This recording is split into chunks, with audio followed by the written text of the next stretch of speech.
Hi everyone, thanks for joining us tonight. This is Molly from Little Sis. It's about 7 o'clock now. We'll get started in 3 or 4 minutes. I think Manira, who's doing tech for us tonight, is gonna get the chat up and running.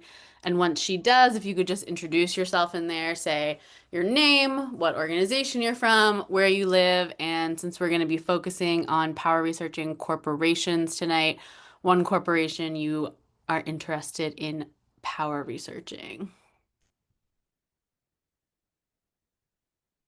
And then we'll get started in probably 2, 3 minutes here.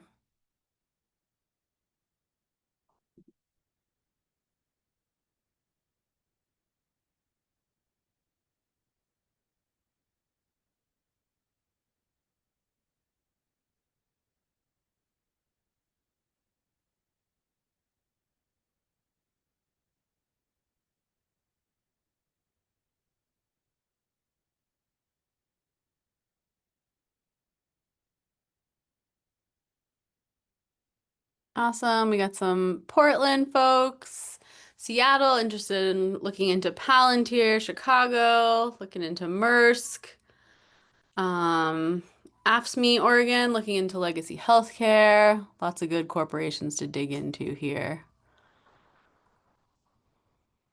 For those who are just joining, we'll get started in a couple of minutes. You can put the intro stuff that I have on the slide here in just to kind of introduce yourself to folks digitally.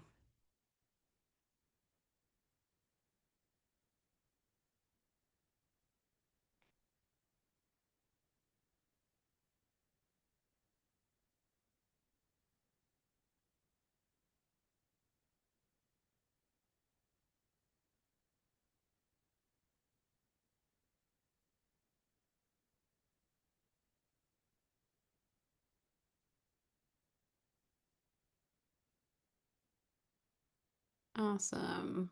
People from all over. Some more Pittsburgh folks.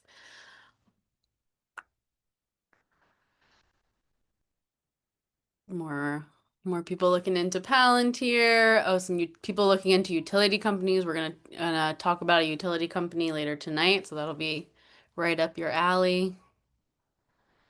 Awesome. Cool. Well, people can keep introducing themselves there. I think we'll get started because we have a pretty packed agenda tonight. We'll go for probably about an hour and a half, so until 8:30, so people can kind of plan for their time. Thank you all for being on with us tonight. My name is Molly Gott, and I work for Little Sis um, as the coordinator of our Research Tools for Organizer program, which you're all here for tonight. Um, a couple of housekeeping things before we get started. So the chat is open. You can use that to talk to one another and to kind of react to some of the stuff we're going to present tonight. At different points, we'll kind of prompt you all with specific questions to share in there. If you have questions that you're hoping any of us presenters can answer, you can use the Q&A box, and Munira from Little Sis, who's doing our tech, will monitor that, and we'll have a couple of parts where we'll answer questions, and then she'll also do her best to kind of answer what she can just in the Q&A box. Um, we will be sending out slides for tonight and a recording, so don't worry too much about kind of jotting everything down. That'll all be accessible to you all as long as you registered for tonight. Um, and yeah, I think that's most of the tech stuff. It's pretty easy. I'll let people introduce themselves a little bit more when they start their sections, but just so people know, the people you see kind of spotlighted here. Like I said, I'm Molly. We have Jen, the executive director at Little Sis. If you want to wave, Jen. There we go. We got Rob, senior research analyst at Little Sis, and then we're also joined by Zaina from We Count in Florida, who's going to share with us some really interesting and rich examples of kind of power research in campaign strategy and tactics. And she's joined us from Florida. Cool. So a couple of things, I think from looking at the chat, a lot of you, or at least some of you, were on our last training, but in case you weren't, or in case you're new to these trainings, to orient you a little bit to why we do them and what they are. So So like I said, I work for an organization called Little Sis. We're called Little Sis, like little sister, because we are the opposite of Big Brother. So instead of Big Brother looking down on us, we are people looking up at corporate power and politicians and billionaires, and the right wing. And we do that work in several ways. So, one is doing research. We're a watchdog research organization and we specialize in power researching or power mapping powerful people organizations. We'll talk a little bit more about what that looks like later tonight. We also do training. So, we train organizations and the public on the ins and outs of doing power research, just like we're doing tonight here. And then we operate some pieces of tech that help activists and organizers to investigate, to do that looking up and investigating that I was just mentioning. So we run a database called littlesis.org. It's a free open source platform. Sometimes we call it like an involuntary Facebook of the 1% that tracks relationships between powerful people, corporations, and politicians. And as part of that, we also have a tool called Oligrapher, which is a data visualization tool that lets you map out in really clear ways some of these power relationships that are key to power research. So that's a little bit about us. The training that you're on tonight is number 2 of 4 in our annual public training series, which is called Research Tools for Organizers. So you can see the little schedule up there on the screen. We're doing the corporation tonight. We have 2 more left this summer where we'll be focusing on nonprofits, including universities, corporate fund groups, cultural institutions like museums, foundations, stuff like that. And then our last one on August 14th will focus on billionaires, researching the wealth, influence, and networks of billionaires with an eye towards campaigning for billionaire accountability. And so, like I said, these are free trainings. Our hope is that they kind of can be cross movement, cross organization. Seeing you all in the chat, we have lots of people from lots of different movements working on lots of different campaigns. And that they'll provide some really clear tools that are kind of like the foundational basic tools that we kind of use for power research here at Little Sis, that will be applicable to your work, and also flexible enough to kind of apply to all the different kinds of campaigns and work that you're all doing. So thanks so much for joining us. And you can sign up for the other sessions at this bit.ly here, bit.ly/RTFO 2025. Um, we're gonna do a quick poll to help us get a sense of who's in the room. Like I said, the room. Like I said, these are our kind of come one, come all, most public trainings. And so we don't always know who's here, and it's really helpful for us to learn a little bit more about that so we can plan them in the future and follow up with y'all about any additional support we might be able to provide. So I'm gonna ask Munira to launch the poll. Thanks, Munira. And give everyone like 2, 3 minutes here, just to answer these questions that you see in front of you.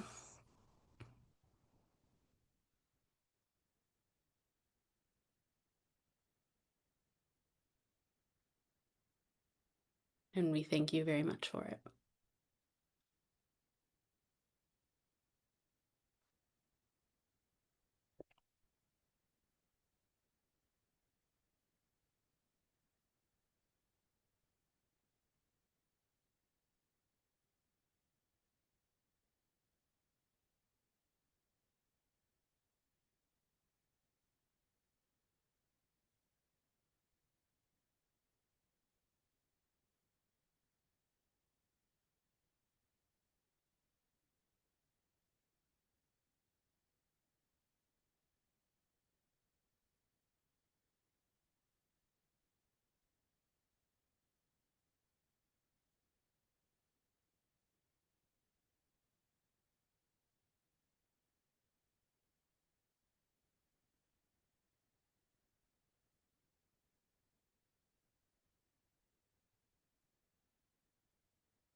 Awesome. Thank you all. We'll give everyone like another minute or so.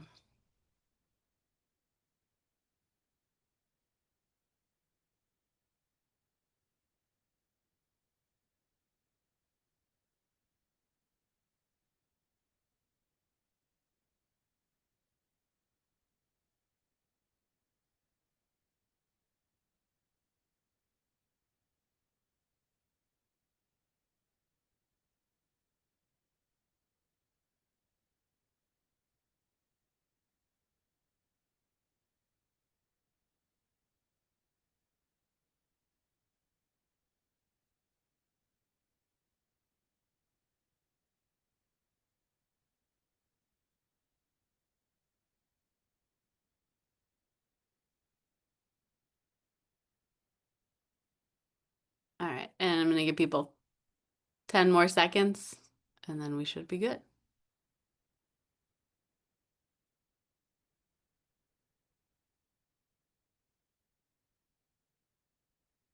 Awesome. Thank you, everyone. Okay, Manera, if you could end it, that would be wonderful. Thank you. Cool. So we're gonna get into kind of the main section of tonight. So you people have a sense, here's our agenda. I'm gonna do just a quick review of some of the concepts we talked about last time. Um, and for those of you who weren't able to join last time, you can always watch the recording or look over the slides, but just to catch people up for some stuff we'll be referencing this time. And then we're gonna hear from Zaina, a really great case study on kind of how her organization approaches strategic research and has used strategic research for a recent campaign. And then we're going to dig into kind of the nitty gritty practical tool section. And Rob and Jen are going to walk us through a little bit on public versus private corporations, considerations for campaigning and research, and then walk through about four tools that are kind of like our go-tos at Little Assist whenever we're starting to do some strategic research about a company. And then we'll wrap up and say goodbye to one another. So real quick, just a couple of things that I imagine will come up from last time. We talked a little bit about just kind of having a shared definition of strategy amongst all of us that I'm sure is familiar to a bunch of people, but is from this book, Practical Radicals, which defines strategy as a plan to achieve a goal under conditions of uncertainty with limited resources facing opposition. And we talked a little bit about the role that research can play in formulating and carrying out a strategy.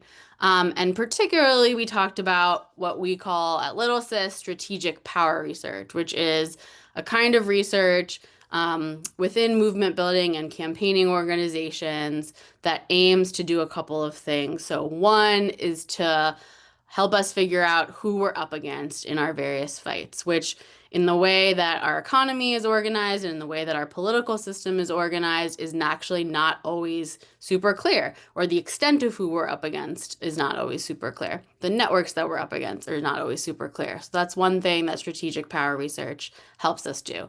Number two is help us figure out what those people and corporations that we're up against care about. Because we want to be campaigning in ways that take into account what they care about so we can get what we need and what we want. And then three, which is related to that, power research helps us craft, experiment with, and identify strategies and tactics that we can use to get what we want based on who we're up against and what they care about.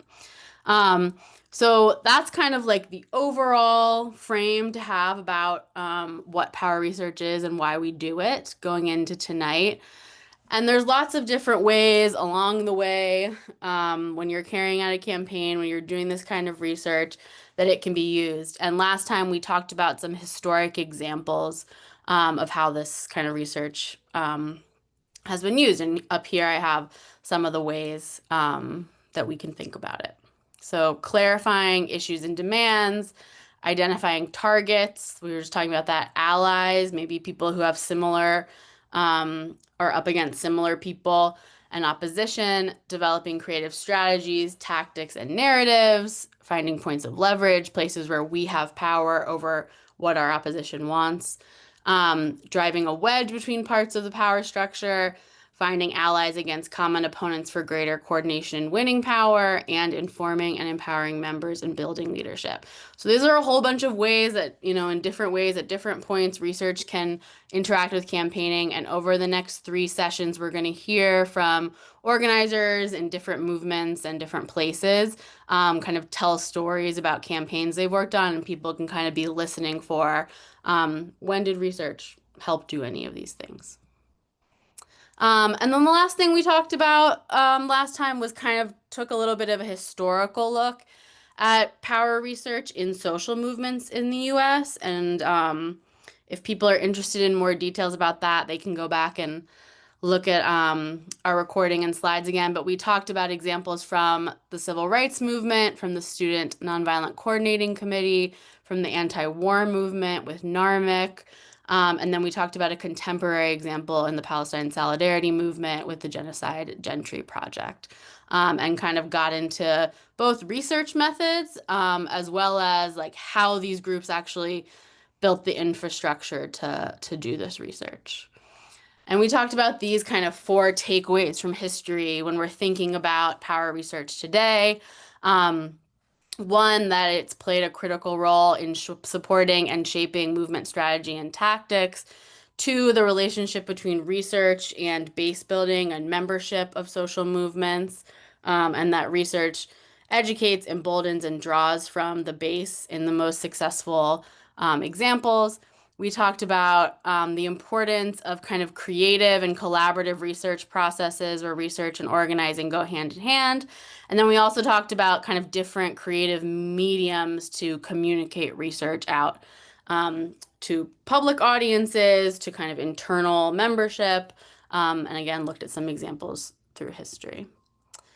So that's a little bit catching people up. And I think before we go into tonight's the corporation and tools, we're going to hear from Zaina a little bit about an example that kind of speaks hopefully to some of the stuff I've just said, so that people can kind of have in mind like what does this actually look and feel like in real life.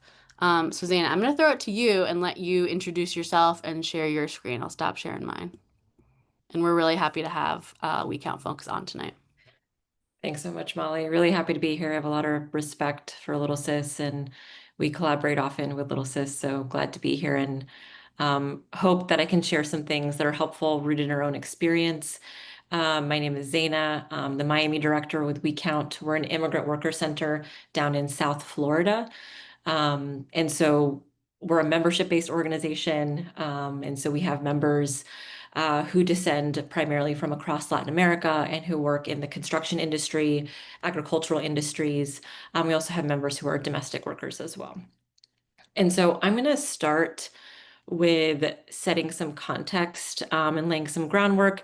I don't want to take too much time because I'm, excited for you all to get the training from Little Sis, but I think for me, some of the folks who have really trained me in my practice around strategic research and campaigning, I think have really taught me that everything that we do when it comes to strategy contingent on our conditions, right? And so we can have all the most beautiful ideas in the world, but we really have to be shaped by and shaping the conditions in which we live and work, in which our members live and work, right?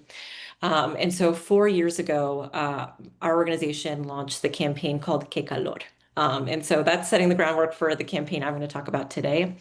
And so this campaign was unifying outdoor workers to demand something very basic and straightforward, a municipal heat standard to protect outdoor workers and to ensure that they had access to basic heat protections, water, shade, and rest, especially on high heat days. And so I dropped that in the chat for folks to take a look at.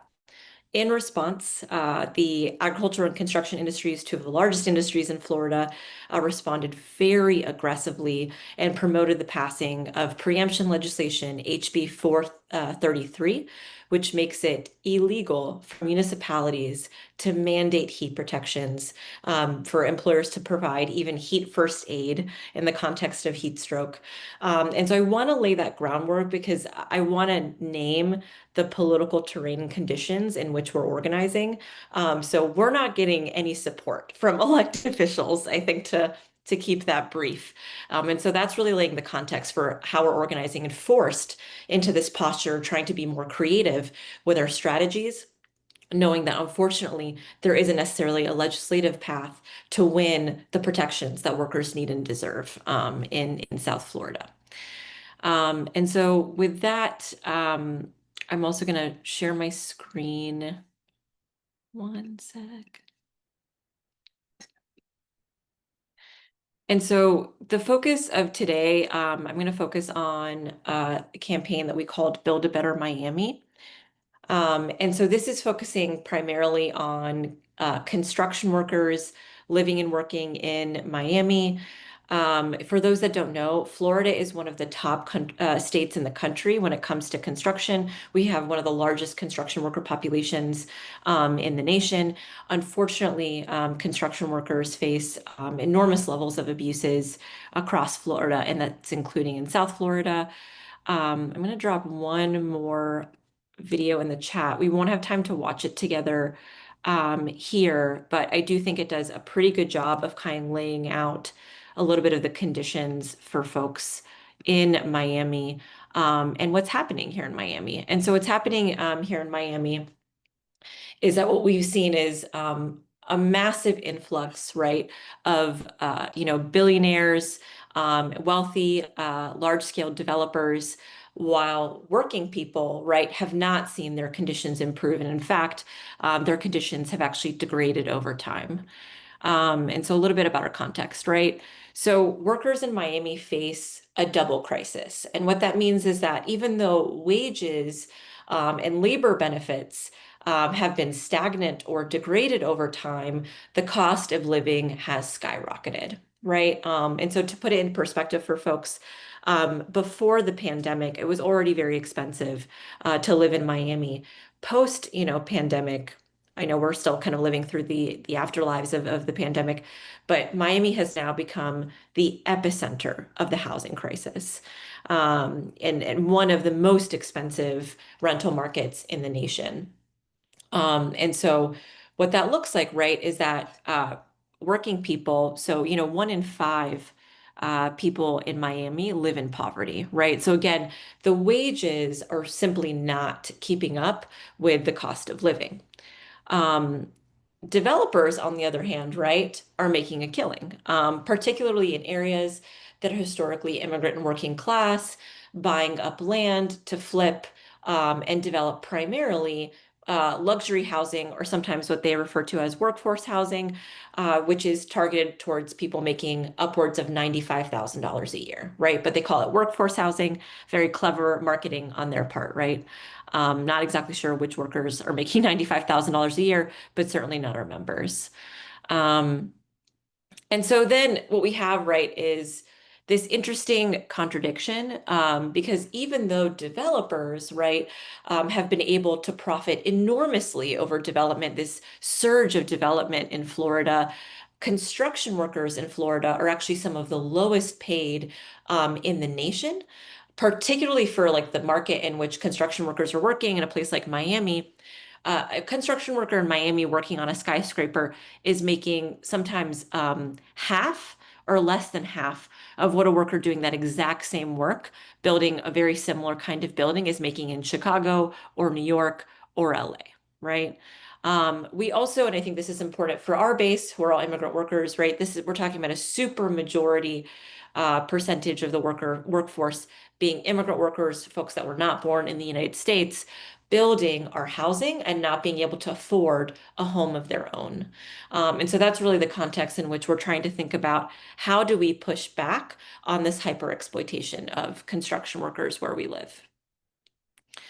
Um, in addition to the low pay and the lack of uplift, paths to uplift in the construction industry in Florida is extremely dangerous.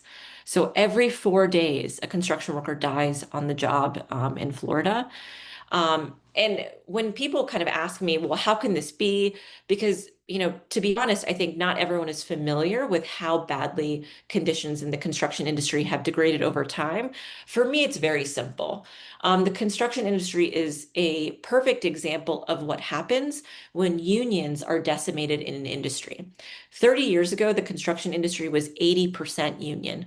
Now it's barely 12% union. In a place like Florida, it's barely 6 or 7% unionized. And so what that means, right, is that when workers do not have organizations that are fighting, right, with them on their behalf, advocating for higher conditions, the contractor that can offer the lowest price wins the job, and the workers are there to suffer, right?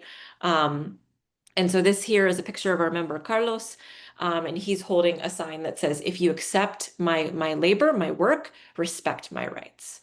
And so that's, one of the messages that we were trying to get across in this project and campaign. So if we're talking about we have these intersecting crises, right, is that people are getting priced out of their communities, being pushed out, neighborhoods being gentrified, and the construction workers, even though they're essential workers in this booming industry, are being exploited. Who is responsible, right? Who can we actually point to and say, this is who's actually causing these degraded conditions for residents and for workers? So this is an image from Setul. It's a worker center in Minneapolis. Have such deep affection and love and respect for them. They've been organizing construction workers for many years, also trying to raise standards in the industry. And what we use this drawing a lot in the political and popular education with our members.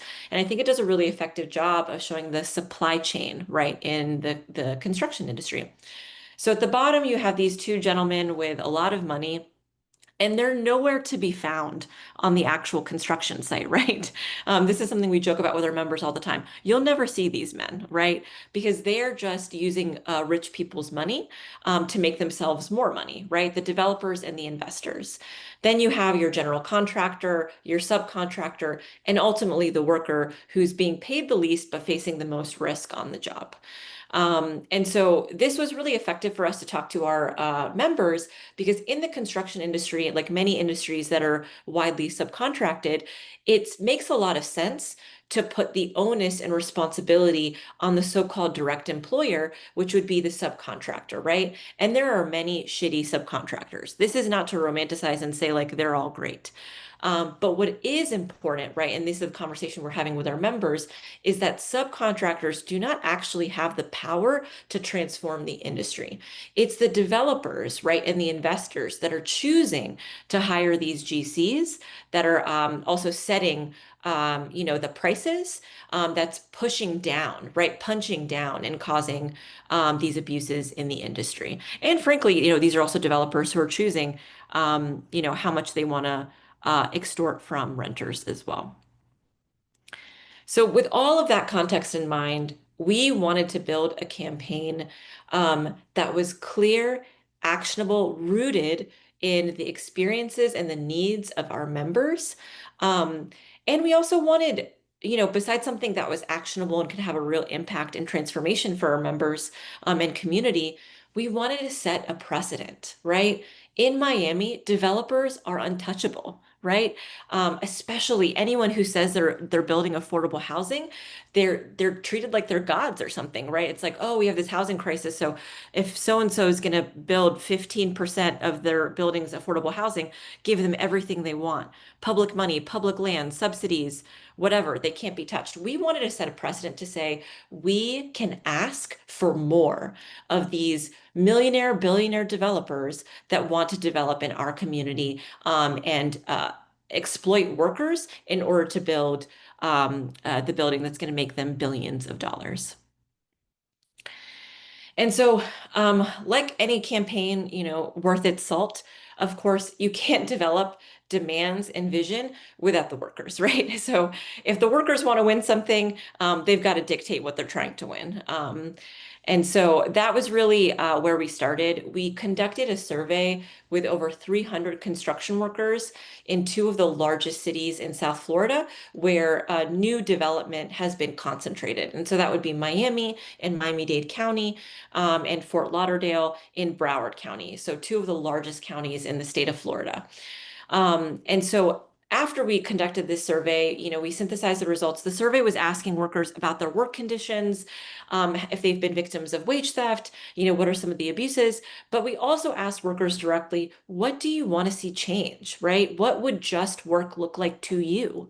Um, and so from there, we organized a construction worker assembly where we invited construction workers, both non-union construction workers and as well as some of the unions of the building trades, to come together and vote on their top priorities. And so the top priorities that these workers chose was dignified wages, protections against wage theft, access to healthcare or free health services.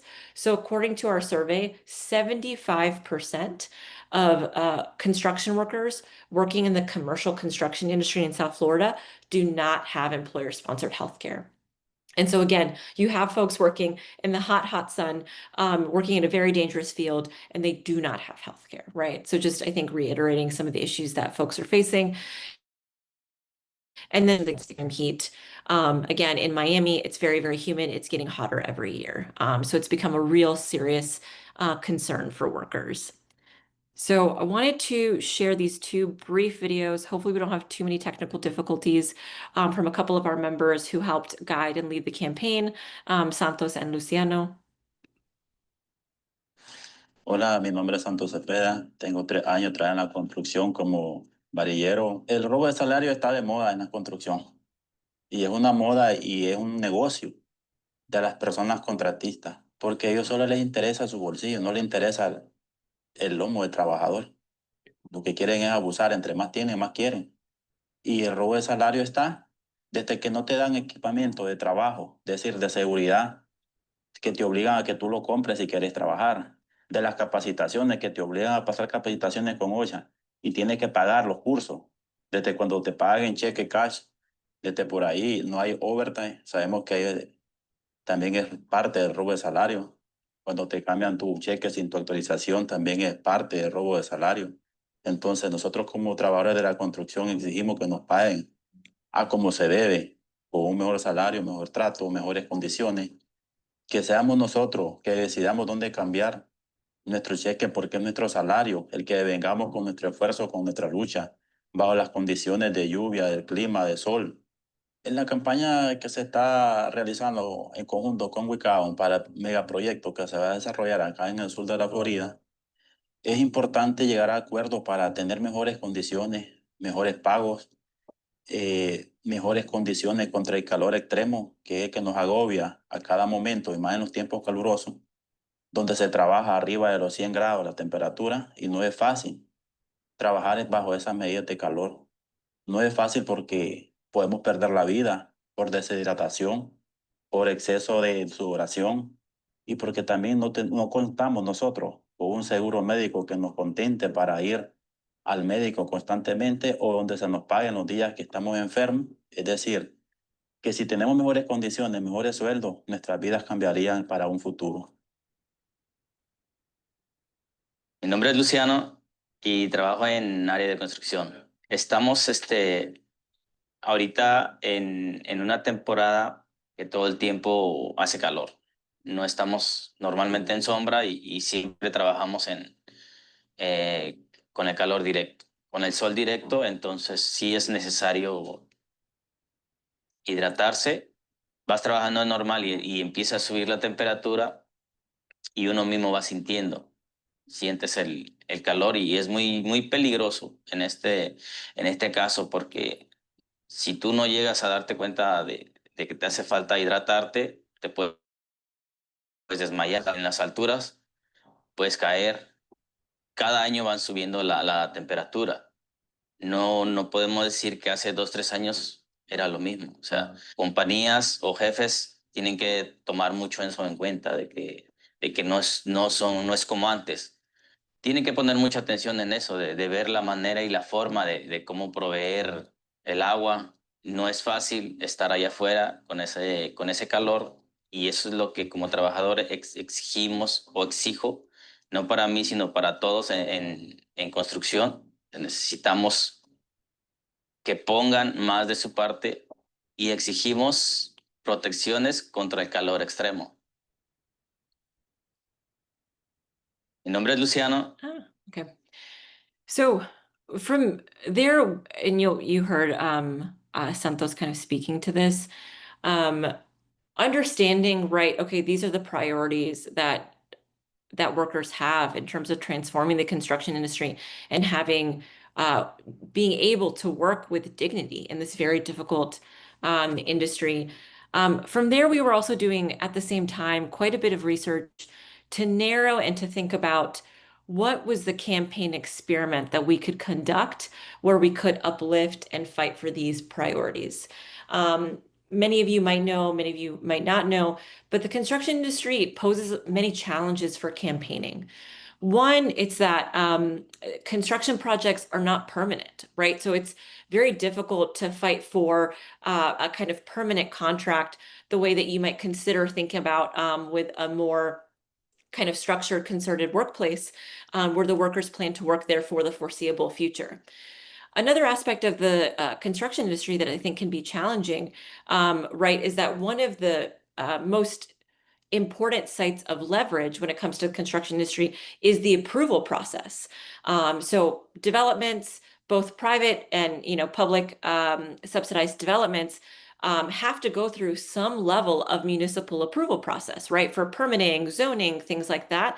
And that provides an arena for campaigning and for organizing, but it also means that you need to identify projects in advance so that you can prepare a campaign to intervene. Other criteria that we were thinking about when we were trying to think about, a potential target, a potential campaign, was really about how could we create an ambitious campaign without picking a target that was like far beyond our capacity as a staff team of essentially two people full-time working on this project, but also obviously working with our members first and foremost and our worker committee. A group of our members had experienced wage theft on a large-scale affordable housing development project in did some research. Well, who was the developer on this project where they had their wages stolen?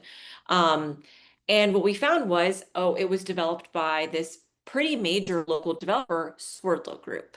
And lo and behold, when we were looking into Swerdlow Group, we found some media coverage, not a ton, but some media coverage on a very large proposed redevelopment project for this neighborhood in Miami, Little Haiti and Little River, redevelopment of public housing, not just any redevelopment, but the largest ever proposed redevelopment project for Miami.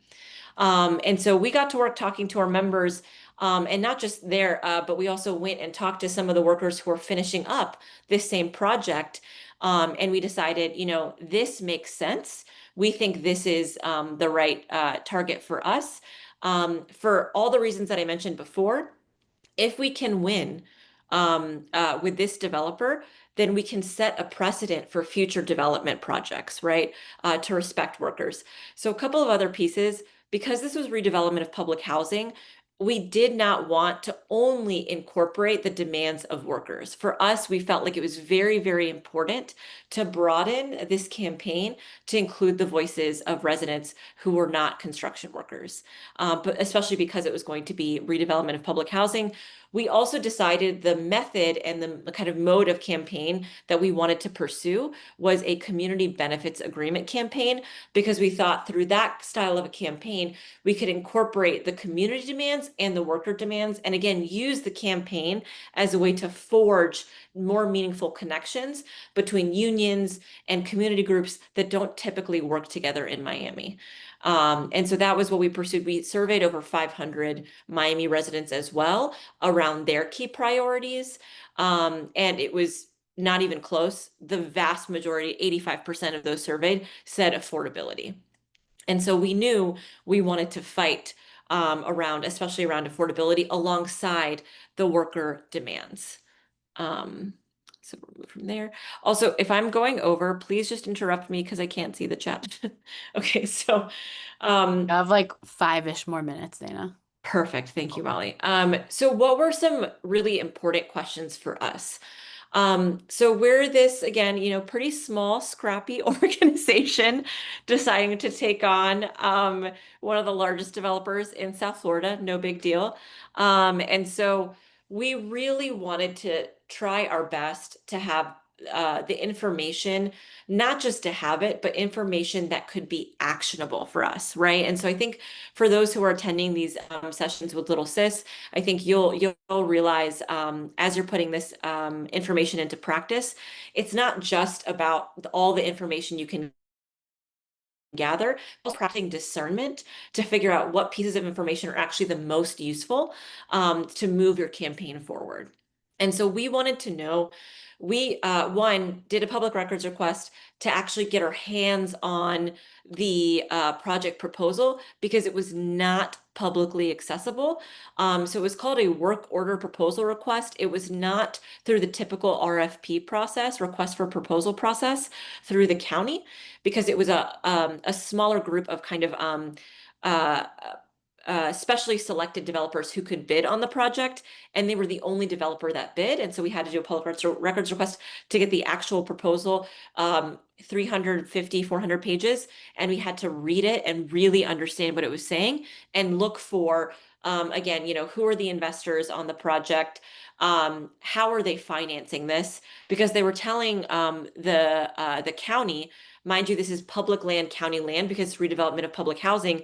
They were saying, we barely need any more money because we've basically got this project financed. And not only that, but we're going to have a revenue sharing agreement with the county. And so they were making the project seem very, very attractive. But hold up, what was missing? What was missing was really any kind of labor standards for construction workers, any kind of responsible contracting provisions. There really weren't many community benefits. At the time, a very small percentage of the new units that they were going to build were actually affordable. The vast majority were so-called workforce, so far out of reach for the community, surrounding community, and our members. And so all of these things we got from reading the proposal. We looked into who owns the land that they wanted to develop, found that it was owned by one of their investors in the project that they were collaborating with, a company by the name of AJ Capital. Like I mentioned before, for campaigning around developments, it's very important to understand the approval processes for the project, and who was going to be deciding what. And so we, figured out who was going to be the kind of key commissioner on the project. We figured out it would need to go to the housing committee and then be approved by the full board of county commissioners. What are the minimum standards expectations? So in many cases with campaigns like this, you're trying to look for wrenches to slow down the process so that you have more time to put pressure on the company. And so that's why it was really important for us to know, was there anything missing where we could find a hook, right? And then, of course, very important, what future projects are the developer and investors interested in? Because again, you want to think about what are all the types of leverage that we could make use of in the course of this campaign. So we formed a coalition of many community organizations, churches, small businesses, unions, and of course, construction workers, because we felt like for a project this size that was going to transform the future of our city, we really wanted to have a broad-based and united front to push back on this developer that was acting like they were doing all of us a favor, right? Even as they were ignoring the asks of the workers. I think something else that was really, really important over the course of this is that we were forming the coalition and going public with our demands. Once we went public and used the media and made use of this coalition, we were invited to sit down and kind of negotiate with the developer. Something very, very important was that we always had members with us that had worked on the developer's project. In one such meeting, the developer said, we've never had any issues on our project. Everything's been great. And then, one of our members, Candy, though, could say, actually, no, I got really hurt, right? I had my wages stolen. And I thought that was really important and powerful. And so, yeah, just these were the coalition priorities: responsible contracting, worker heat protections, local hiring, living wages, independent monitoring, affordable housing guarantee, and a community health fund. So some of the tactics that we used, again, rooted in some of the research that we did, we found that AJ Capital had several offices all over the country, but also the world. And so we tapped our homies in Nashville, where the company was based, friends in London, friends in New Orleans, friends in Chicago, to be ready to do a letter delivery to AJ's offices in solidarity with our campaign and Miami construction workers. We collected hundreds of these kinds of support cards from construction workers and residents, which we delivered to the Central Commissioner's office, in whose district the project was going to be, or is going to be. We mobilized to the public hearings. in Miami. We packed the hearing. Almost everyone there, is wearing our shirt, Build a Better Miami, so that they, could see us face to face in the Housing Committee, which was the only public hearing. So then what were the results of all of that? We did not win everything that we wanted. I think that probably is not surprising to folks, but what we did win, for the first time in Miami history, was that a developer publicly promised and made this post on their website around it that they will provide heat protections for the construction workers on this project. We predict there's going to be close to 4,000 construction workers working on this project. It's a $3 billion project. It's going to last 10 years. We won 500 more units of affordable housing that they were not previously to build. We won a commitment to only use responsible contractors, so no contractors with any history of stealing wages, from construction workers or violating their rights. And I think, beyond that, I think what we saw, which is very important, is that developers are not untouchable. Developers can be pushed. Developers might be a little bit more intimidated from us than we might think, especially if we're unified and we're clear and we're relentless. And so I hope that, and it's really ignited a conversation about community benefits agreements across Miami. More and more organizations are talking about CBAs, and now we're considering thinking about legislation to mandate CBAs for large development projects. And so the fight definitely continues. Nothing is really real until we're enforcing it, right? And we ensure that the workers on that project get what they need and deserve. But definitely incorporated quite a bit of research to make this campaign possible. And yeah, I don't know if there's time for questions or if there are questions, but that is basically what I got. Awesome. Thank you so much, Zaina. It's like awesome to hear about this work. And I feel like really helpful as we go to this kind of more tools, esoteric research section. I think there were questions in the Q&A. Just for time, I think we're going to move along. But maybe Manira, can you help Zaina respond to any questions in the Q&A if as people had them? Cool. So yeah, Manira will get with you about that. So if you have particular questions for Zaina, put them in there now, and we'll try to get them answered. Okay, awesome. So I feel like that's really good context and for people to have in mind as we're going into this research section.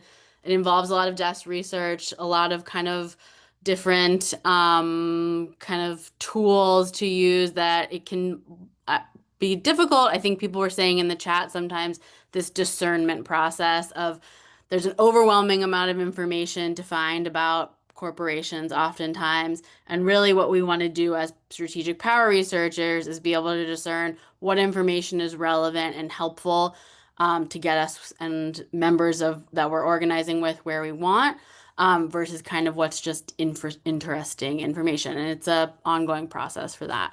So I think, to keep in mind as you're digging into this kind of stuff, two questions always, which is like, what are our relevant research questions, which was kind of that slide Zaina put up, and you're hopefully coming to those questions together with your campaign, with your allies, with your members, and then what sources are available to us to find answers to those questions. And your campaign goals, who you're organizing with, what resources you have, the type of target that you're taking on is going to help shape that. It's going to be different for everyone. But those are kind of two things to have in mind as we go into this next section. So I think I'm going to throw it to Jen, who's going to get us really in the weeds with corporate research tools. Yes, time to get in the weeds, everybody. So now we're going to move into our research tools demo section. Just for a point of clarity, for this part, we're going to be using DTE Energy as our example. Pretty different type of corporation than Swerdlow that Zaina was just talking about. DTE is a publicly traded utility corporation, but it's a great example for this type of research training because it's a corporation with a lot of regional power. It has big political networks, big name investors, lots of influence at the regional level. And it tends to be the focus of a lot of community opposition, and yet somehow continues to get its way with rate hikes and things like that. So that's who we're going to be looking at today. But like I said, it's a bit of a different beast than Swerdlow, and we're going to talk a little bit about the difference between these two public versus private corporations. What's the difference? Real quick, public corporations, this is just like the basic stuff here. Public corporations tend to be large corporations that are traded on the public exchange, like the New York Stock Exchange. You can buy shares of this corporation, so technically you can own a piece of it. So it's bought and sold by people outside of the corporation, by this group of shareholders, so those are technically the owners. And because it's essentially something that's for sale, it is required to regularly disclose operational information, financial information to the Securities and Exchange Commission. So you can think of it as like a product that you're buying, and the SEC is there to make sure that you have all the relevant information you need before you buy this product, this corporation. Now, contrast that with the private corporation, which tend to be smaller, but not always. There's some really big private corporations out there, but they are not traded on a stock exchange. They are owned by either their founders or executives or private investors. And as such, they're not required to make a bunch of their information public. And so for researchers, that can be a bit frustrating because if you're looking at public corporation, you have all these great filings at the SEC to give you a ton of information. Private corporations are a little more tricky. You have to be just a little more dogged and focus in your research to find similar types of information. But that doesn't mean it's impossible. And we're going to talk a little bit about sort of like where you look for these different things. So when we're trying to power map a corporation, what do we want to know? We've broken this out into really 5 major buckets. Obviously, there's definitely more specific buckets of information you're going to want if you're doing sort of issue-specific research. But these big categories, big broad categories, hold a lot of key information to get you started. So first here we have the leadership. So corporations are not yet run by AI, to my knowledge. So we want to know who are the decision makers, who are the folks with the power to decide how that corporation is operating, who decides what developments move forward, where they want to build, who's the board of directors, who's the final boss, who's the boss's boss, all of that stuff. We want to know what their social, political, and economic networks look like. So imagine you're building a corporation power map. Each individual is sort of like their own little constellation in this corporate power map universe. All of their connections are also really important information just to understand sort of how they're situated in their communities and the business community. Are they involved in philanthropy? What boards do they sit on? Where are they active? What does this say about how they want to be perceived and what they're representing the corporation for? Next, we have the investors, owners, and shareholders. So who has a stake in this corporation? Who owns this corporation? Do they have a say in the operations? What else do they invest in? What do they care about? Are they movable? So if you're working on an investment campaign, this is obviously a big thing for you. Business operations. What do we know about how the corporation operates? What's their growth model? How are they looking to expand? What do they identify as risks to their growth model? What are some legal and regulatory issues that they're dealing with? What are their revenues? What are their profits?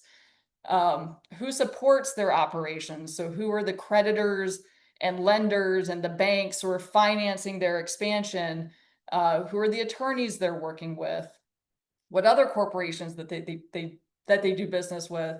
This all gives us a sense of what the corporation's agenda is and the infrastructure, you can think of it as infrastructure that they have in place to help move that agenda forward. And then we have 2 buckets that we're not going to get into tonight with our research skills, but are also very important. These will actually be brought up in the next two research tools for organizers sessions. But we have philanthropy. So philanthropy is its own bucket because you can think of this as like the reputational management bucket. This can tell us a lot about how a corporation is trying to present itself and manage its reputation or image. If you ever been to like a music festival and your local utility has their logo plastered all over everything, they love doing stuff like that. I know DTE does. Does this corporation have a foundation that they're funneling donations through? Is the corporation or people on its board involved in other philanthropic circles, art museums, academia, things like that?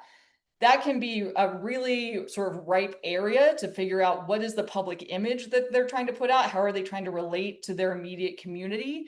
It's also a great opportunity to identify points of leverage and put some tension on those relationships.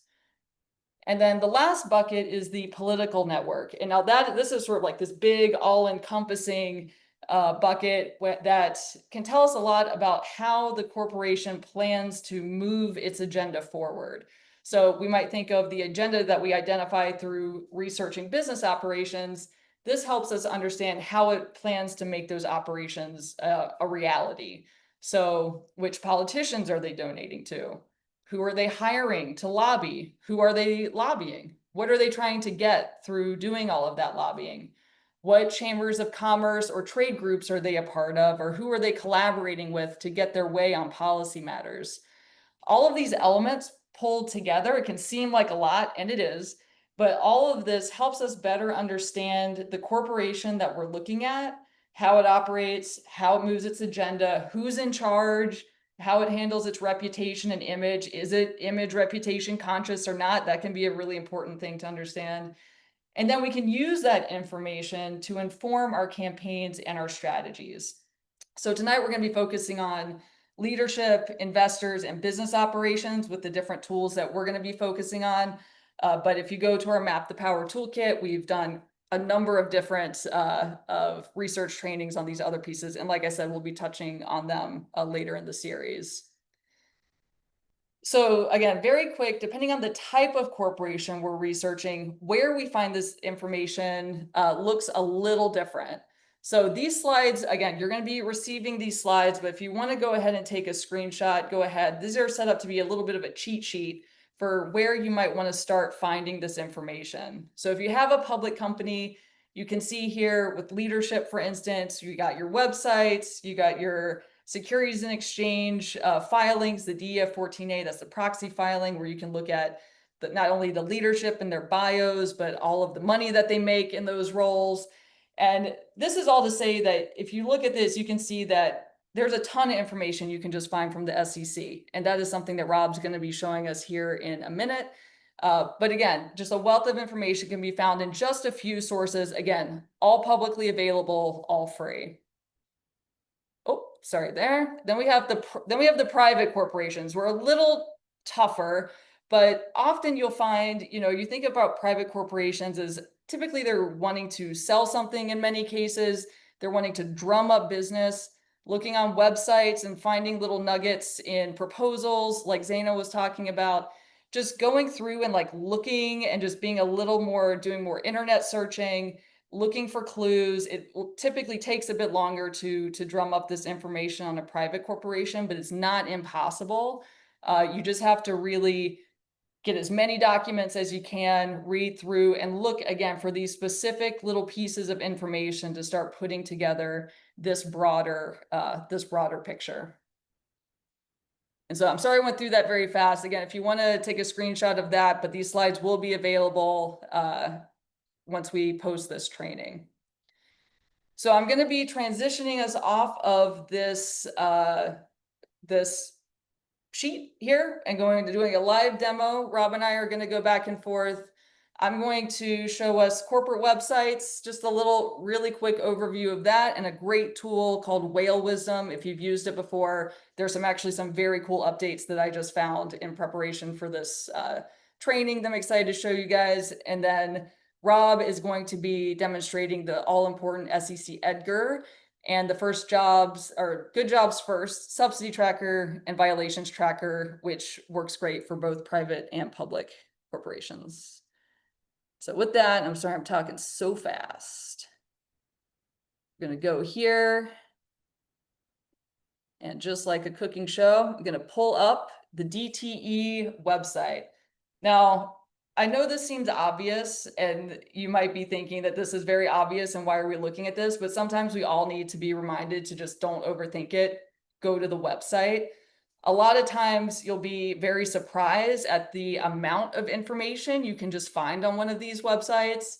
Often with a big corporation like DTE or I don't know, AT&T, Comcast, things like that, you'll end up landing on a consumer facing website, but they also typically have investor facing websites. So if you do something such as Google the name of the corporation and board of directors, often you'll get to that investor facing website a bit more easily. But we're really lucky here with DTE because they just put it all out there. They're not hiding anything. So if you go to their About Us, you can go to company information. You see, you have all these great categories. We're not going to go through too many of them. I'm just going to go down to the corporate governance section here. I'm going to go to the board of directors. The ultimate authority at these publicly traded corporations is the board of directors. They're the boss's boss, if you will.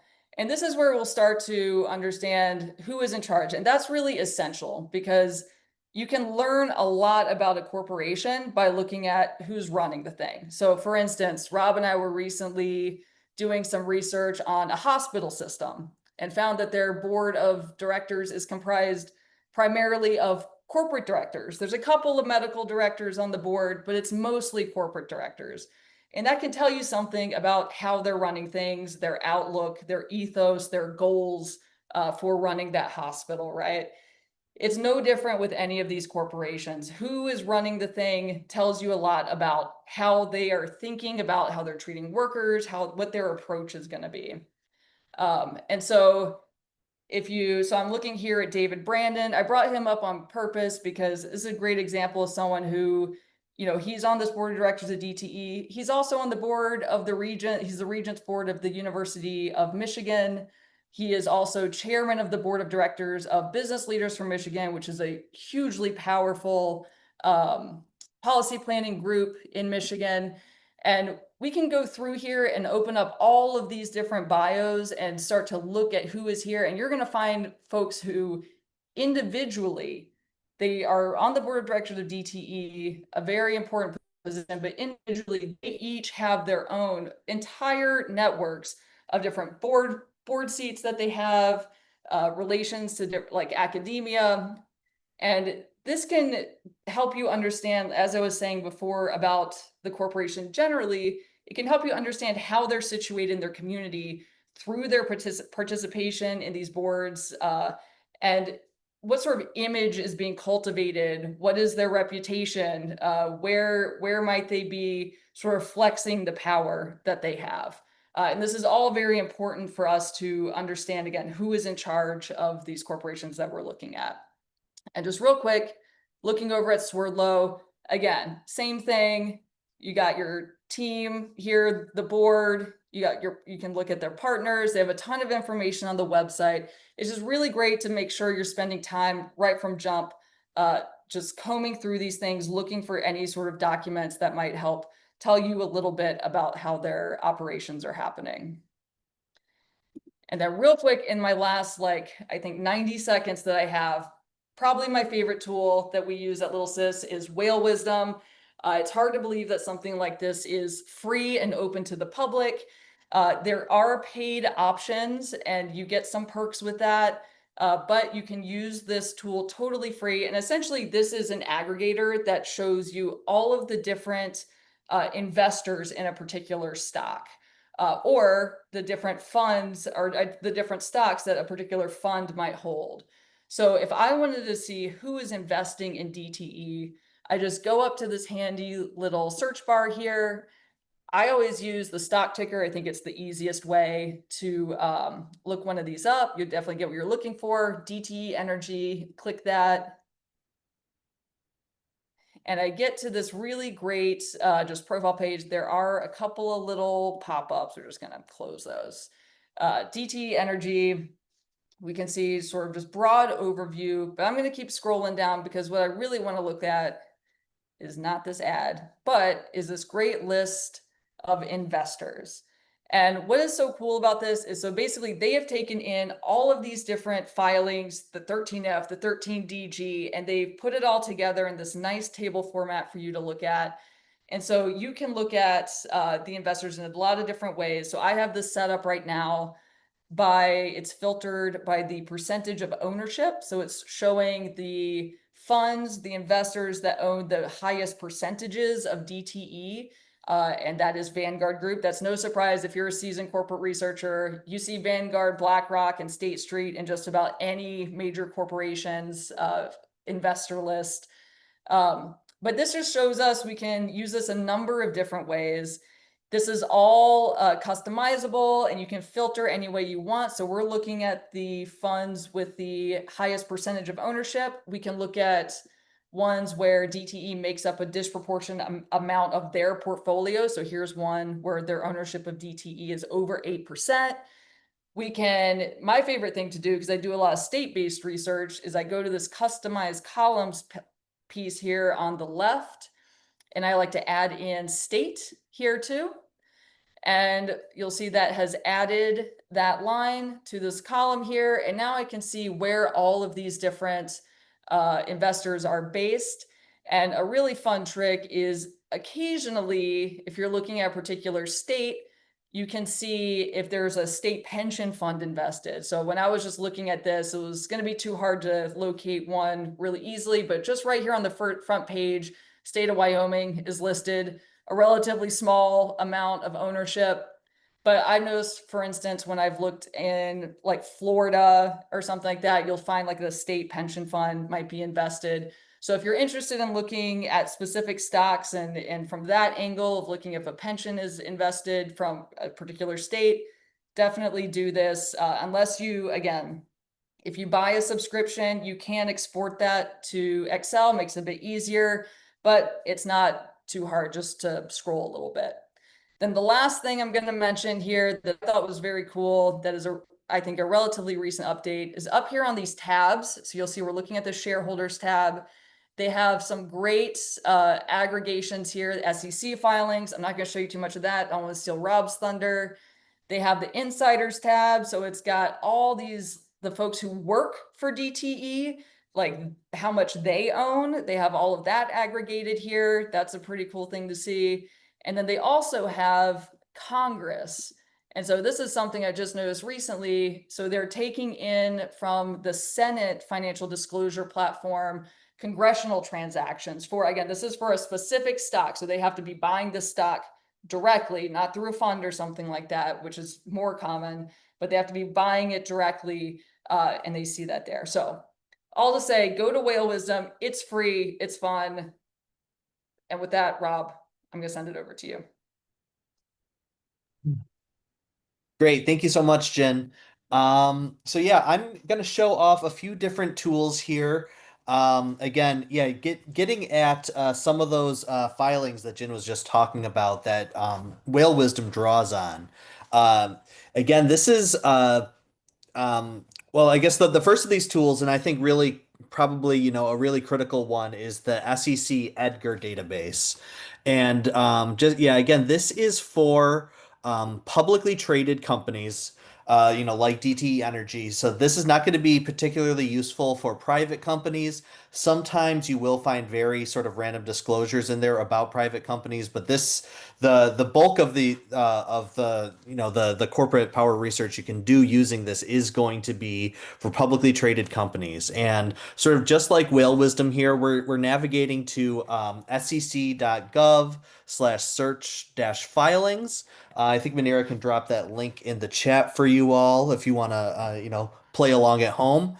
And, just like in Whale Wisdom, we're going to go to this search by bar right here and just start typing in the name of the company or, again, the ticker symbol if you have that. If you do have the ticker symbol, it can be really helpful because some companies will have lots of subsidiaries that have to make sort of very kind of specialized filings that aren't going to be these, really sort of broad ones that I'm talking about here. So I'm clicking right on DTE Energy, and this brings up a little profile of all the filings that this company has made with the Securities and Exchange Commission. There's sort of a timeline on the left here. And then on the right, we have what they're calling selected filings. And they are sort of doing us a favor. It did not always look like this. This is a relatively recent development of sort of spotlighting some of these really most important ones. And today I'm going to really dial in on the 10K and the proxy statement. Um, so I'm going to open this up and I'm going for the 10K report. This is the annual report. In addition to this one, companies also make what are called 10Qs. The Q is for quarterly, but they don't have really, the depth of information that the annual report will have. So I just click on the name of this report and it brings up, as it processes here, it brings up a sort of hypertext version of this thing. This is another sort of relatively recent development. These all used to be sort of, just typewritten and not always even searchable. Now we can use Control F to find like a lot of the information that we want from this. So the 10K, this is the corporation's annual report. The whole thing is really kind of, is really pretty useful to read. I do recommend, if you're going to be doing this type of research, read the whole 10K, sort of, push right through a lot of the, business jargon that it's written in. It is written using a lot of jargon. You can Google terms from this, but, when you familiarize yourself, you can really kind of crack the code on it and just learn a ton of information about the company. I'm just going to focus on a few different things that you can find in the 10K. But I'm going to start by kind of just scrolling down to the table of contents here. And these business and properties and risk factors are really useful. I'm not going to go into them this evening, but the business and properties will discuss, what the company's business is, and sort of, where its actual operations are happening. And then this risk factors section is the company describing, in its own language, what it perceives as the biggest risks to its profitability. Again, remember these forms, these filings are made in order to protect investors who might decide to buy DTE Energy stock. The section I want to start with here is this item 8, financial statements and supplementary data. And one thing I recommend for really getting to the information that you want quickly is to keep going back to this table of contents that has all hyperlinks in it, or use Control F to search for really key terms. So this financial statements is one key term that you want to look at. And this is taking us to the beginning of a large section. I'm clicking here on this consolidated statements of operations. And this is some really juicy stuff for us. So the data here in this table goes back 3 years. It shows the revenues of the company, and uh, these revenues are broken down by by the different segments that the company has. So it breaks this down by utility operations and this non-utility operations. Because DTE, like many utility companies, really big business, they have different arms. DTE has an electric utility, it has a gas utility, and it also is engaged in energy trading. It owns some other sort of kind of tangentially related facilities around the sort of the Great Lakes region. But we can see here that in all, DTE brought in $12.457 billion in the year 2024. And then we can even look back and compare those figures to what they brought in revenue in the 2 previous years. This section will also have the expenses, the operating expenses, of this company, which is showing all the things they spend money on, from fuel to their operations, depreciation of their property, etc., taxes other than income, and then from here we have it shows us their operating income, which is basically all of the money they brought in minus all the money they spent running their business. They have a couple other sort of income and expenses in this other column, and that all gets us to basically what their profit was in this year. So this income before taxes is, all of the money they brought in minus all of the money they spent except for income taxes. And we can see that that figure is $1.37 billion for 2024. A little bit less than than 2023, a little bit more than 2022. Right below that, we have their income tax expense. And when we see that in parentheses here, that means that they actually got an income tax refund in the year 2024. So this might be, a useful piece of information to campaign around. That DTE Energy actually got they had a negative tax rate for their corporate income taxes across federal and state in 2024. And this sort of net income attributable to DTE Energy Company, this is this is the income before taxes minus any taxes they spent. And so we see altogether they made $1.4 billion in profit in the year 2024.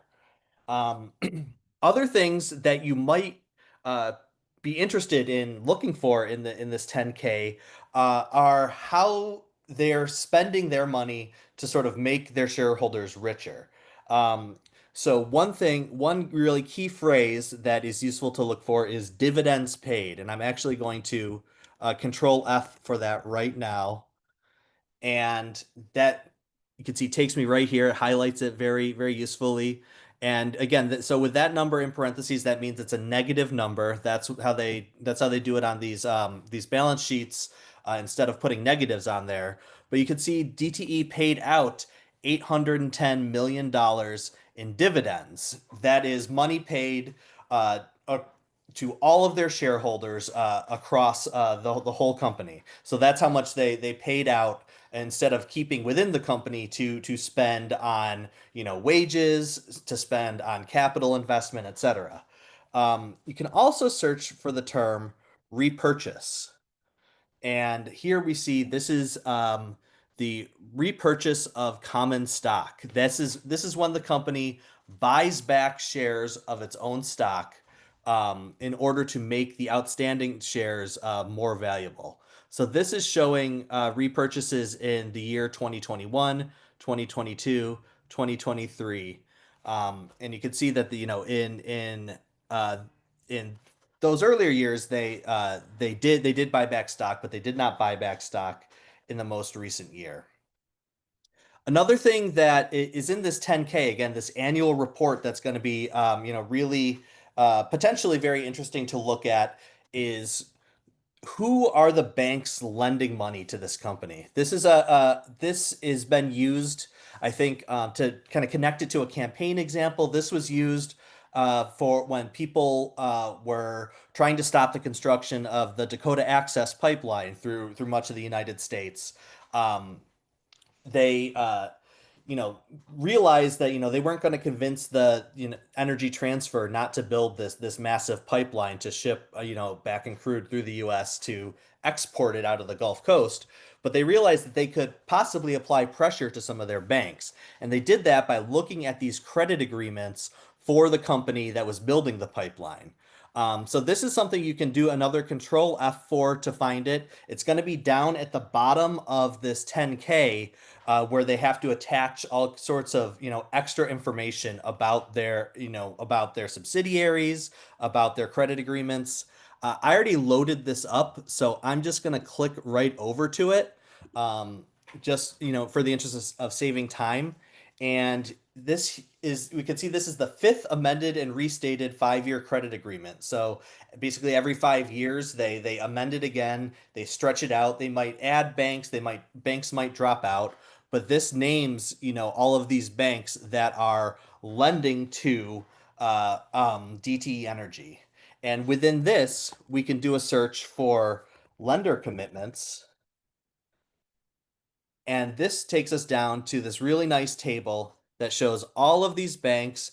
And this is all it totals up to $1.5 billion that all of these banks working together have offered to lend to DTE Energy. This is I think a revolving credit agreement. So that means that this is basically almost like a line of credit that the company can draw on if they need it. They haven't necessarily all, just give straight up handed them this money, but this is money that DTE can draw on.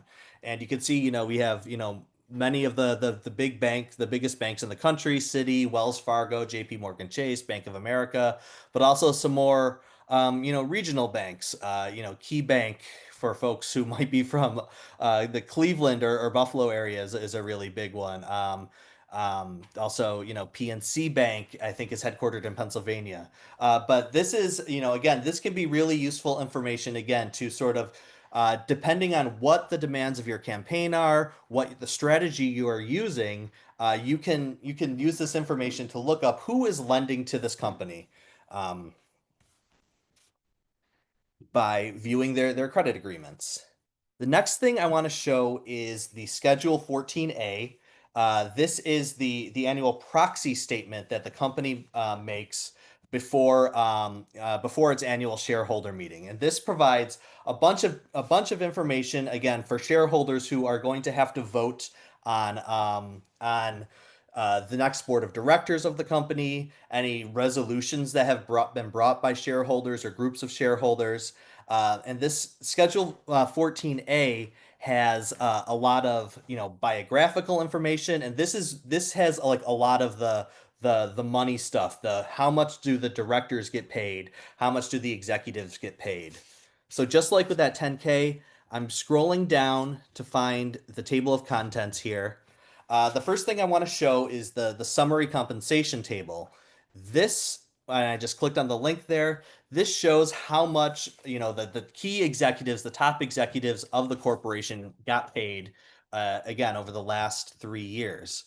So we have, Jerry Norcia, who's the chairman and CEO of DTE. He made $1.34 billion in salary, but you can see all of these other types of compensation add up to a total compensation of, just about $12.6 million in 2024.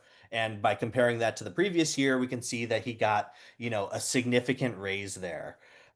This sort of below this table, there are different notes and things about, what goes into this all other compensation. I'm not going to dig into that now just for just again, in the interest of time here, but there's often really interesting things in there about, what types of golden parachutes these executives have set up for them, what other kinds of, fringe perks they get.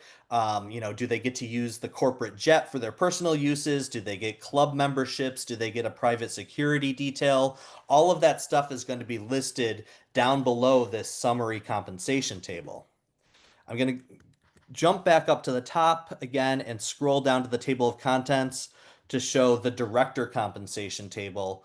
Again, this is very similar, but this shows how much that board of directors that Jin was looking at on the DTE corporate website get paid.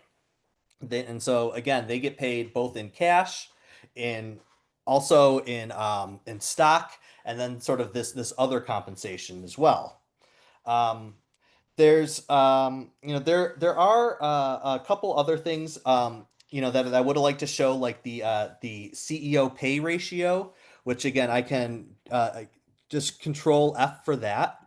Then this shows what the CEO earned as compared to the median employee. So from here, this 87 pay ratio means that Jerry Norcia made 87 times what the median DTE employee made in 2024.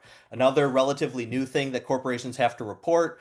But this is I think really interesting. Shows sort of I think the extractive nature of this, and just really I think puts makes it really stark how much more the bosses are making than the workers. Because keep in mind, this median employee, that means that half of the people that work at the company are actually making less than that, and the pay ratio is even more. There's a lot more things that I could show here, but I do want to move on to a couple other tools really fast. The first is the subsidy tracker from Good Jobs First. This is a really great database where you can, again, just type in the name of the company in this company or parent field, click search, and they've compiled all the different subsidies that they've gotten, both from federal, state, and local governments. Whether that's grants, your reimbursements, tax credits. And it's really helpful for, again, when you're dealing with a corporate bad actor, to add up all of the taxpayer money that they've gotten in a certain time period. Like pretty much any of these tables, you can sort this by year to look at the most recent things. You can sort it by value to see the most valuable ones, and then you can click through and get some more information about what these are. They will also have links to the source of the data where you can get actually, even more in depth on that. The violation tracker, also made by Good Jobs First, is another, works basically the same way, but this is, instead of subsidies, this is all the times that they have been cited for various violations and the amounts of penalties that they've had to pay for this. One really great thing here is that they include violations that have been issued to subsidiaries within the parent company. So we see that this Shenango Incorporated, which I'm trying to remember if this was either a coal plant or I think a coke plant in Pennsylvania that DTE owned. You could see many of these environmental violations are actually attributable to this subsidiary, but they have, environmental violations as well as consumer protection. And I don't see any on here right away, but they will also have, labor violations if the company has been cited by OSHA or state sort of worker safety regulators. Again, this is really great for sort of putting together a dossier of all the different ways the corporations may have hurt people or, benefited off the public's dime. I'm going to kick it back to Molly now. Thank you so much. I went over a little bit there. Like I said, there's a lot of stuff in these. I really encourage you to read these all the way through. And we also have from the corporate research project a great guide that sort of breaks down what is in many of these filings. I think we can drop that in the chat as well if we haven't already. Thank you very much. Awesome. Thanks, Rob. Yeah, there is a link to that really great guide from Good Jobs First and also our Map the Power guide as well. So if you need a little cheat sheet on where to find some of the information Rob was talking about and some of the other information that you can find in SEC filings, those are great places to go to. So yeah, we've given you a little bit of a kind of quick look at key power research tools tonight. I'm gonna ask people maybe in the chat as we're finishing up here to just put one idea that tonight's training has given you or one question you have from tonight's training about how power research might be relevant in your organizing or campaigning. So Manira is gonna put the question up there. People can add in the chat so we can get a sense of, yeah, what people are thinking in the room. But as we wrap up, I'm also going to ask folks to help us out a little bit and respond to a poll again. Manira is going to launch that. Just to give us some feedback about tonight's training. This is the second time we've done this series. We're hoping to make it an annual and ongoing thing and improve it each time. So any feedback that you all can give us is much appreciated. So I'll just give people a couple of minutes for that, and then we'll wrap up. I'll make sure to share some information on where you can get in touch with us and our future trainings. So yeah, I'll give people like a minute and a half to do this, and we'll wrap up.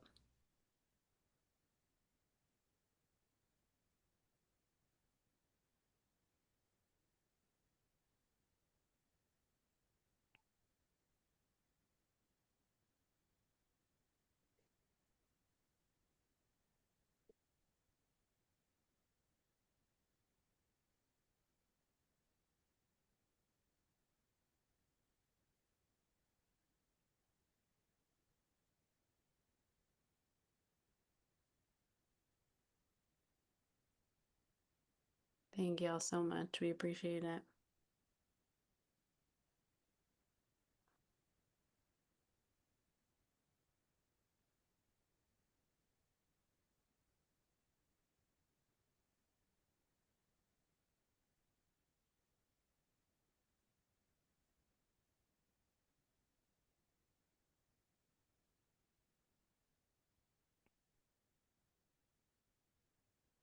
I'm gonna give maybe 20 more seconds.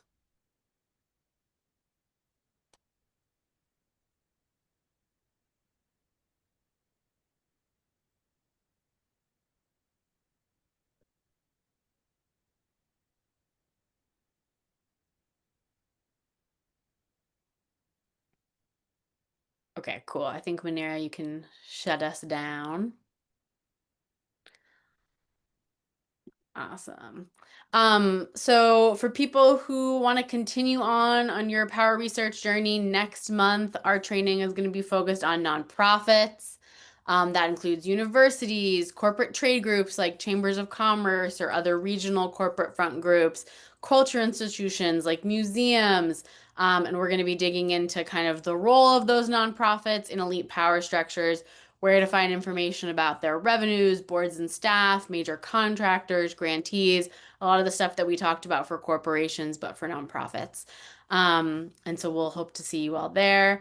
There's a couple of links here for our Map the Power toolkit, as well as the trainings on campaign finance and lobbying that Jen mentioned earlier.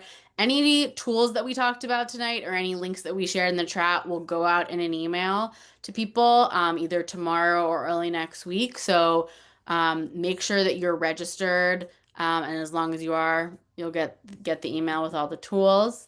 You can also scan this QR code real quick to get tonight's slides. There's the slides from tonight and all the previous research tools for organizers slides. As well as a link right there to our YouTube channel, which is just Public Accountability Initiative on YouTube, and all of our training recordings go up there. And last but not least, we do these trainings for free. We hope to be able to keep doing them. We hope to be able to do more of them, to focus on issue areas that you all are requesting we give trainings on, focus more in depth on particular tools people are interested in. So if you feel so moved to support our work, we always appreciate it. You can go to littlesis.org/donate. And I think that is all for tonight. We're happy to be in touch with you all and offer support, research tips, trainings, etc. This is Rob, Jen, and I's email addresses and all of our social media information and all that. Thank you everyone so much. Thank you to Zaina for joining us, and thank you to Rob and Jen and Munira for making this training happen tonight. And thank you all for your wonderful work across the country and the world. And we'll see you all in a Thanks. month. Thanks, Bye, everyone. everyone. See you next month.